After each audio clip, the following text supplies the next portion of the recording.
पत्नी आणि प्रियकराच्या छळाला कंटाळून 35 वर्षीय तरुणानं आत्महत्या केली आहे। या प्रकरणी दोघांविरोधात अहिल्यानगर जिल्ह्यातील पारनेर पोलीस ठाण्यात गुन्हा दाखल झालाय।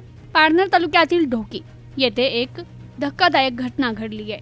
पत्नी आणि तिच्या प्रियकराच्या छळाला कंटाळून 35 वर्षाच्या तरुणानं विषारी औषध प्राशन करत आत्महत्या केली आहे।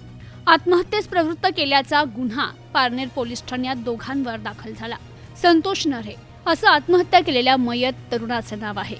त्याची पत्नी आशा आणि सुरेश नरे या दोघांमध्ये प्रेमसंबंध होते। यातून ते दोघं मयत संतोष याला वेळोवेळी मानसिक आणि शारीरिक त्रास देत असे।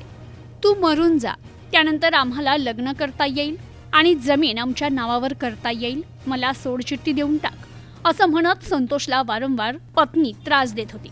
या सततच्या छळाला कंटाळून संतोषनं घरातच विषारी औषध पिऊन आपली जीवन यात्रा संपवली। मयत संतोष यांच्या आई पारुबाई नरे यांनी याबाबत फिर्याद दिली। त्यावरून पोलिसांनी संतोषची पत्नी आशा आणि तिचा प्रियकर सुरेश नरे यांच्या विरुद्ध गुन्हा दाखल केलाय। या घटनेचा पोलीस अधिक तपास करतायत। Bureau report, news today 24, Parner, Ahilyanagar.